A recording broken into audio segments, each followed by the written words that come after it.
પણ શકતા પવનના તોફાનો, ભારે વિન્ડ ગસ્ટ, ધૂળ કટવું અને લગભગ વીજ પ્રપાત અને ગાજવીજ સાથે રાજ્યના ભિન્ન ભિન્ન ભાગોમાં કમોસમી વરસાદ કે પ્રી મોન્સૂન એક્ટિવિટી થવાની શક્યતા રહેશે, જેમાં કચ્છના ભાગો, ઉત્તર સૌરાષ્ટ્રના ભાગો, રાજકોટના ભાગો, અમરેલીના ભાગો, તેમાં દક્ષિણ સૌરાષ્ટ્રના ભાગો અને લગભગ મહેસાણાના ભાગો, કેટલાક સાબરકાંઠાના ભાગોમાં હજુ પણ ભારે ગાજવીજ અને વીજળી સાથે કેટલાક ભાગમાં મુસળધાર વરસાદ થવાની શક્યતા રહેશે.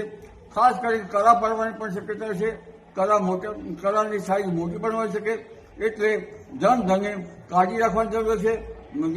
માલ સમુદાય પણ કાળજી રાખવાની જરૂર છે. તારીખ 8મી મેમાં પણ કેટલાક ભાગોમાં ભારેથી અતિ ભારે વરસાદ થવાની શક્યતા રહેશે. ખાસ કરીને સૌરાષ્ટ્રના કેટલાક ભાગોમાં ભારે વરસાદ થવાની શક્યતા રહેશે.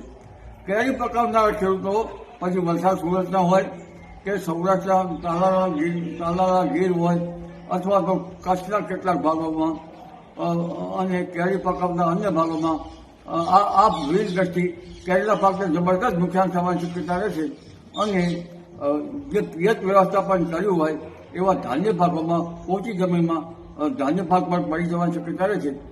તદુપરાંત તારીખ 11થી 20માં પણ પવનની ગતિ વધારે છે અને પવનની ગતિ આંધી વંટોળ સાથે સખ્ત પવનના તોફાનો સાથે પુનઃ પણ સાચવવાની શક્યતા રહેશે અને ત્યારબાદ લગભગ 25મીથી 4 જૂન વચ્ચે અરબ સાગરમાં એક સાયક્લોન બનવાની શક્યતા રહેશે અને આ વખતે આંદામાન નિકોબાર ટાપુ પર ચોમાસાની ગતિવિધિ વહેલી થઈ શકવાની શક્યતા રહેશે.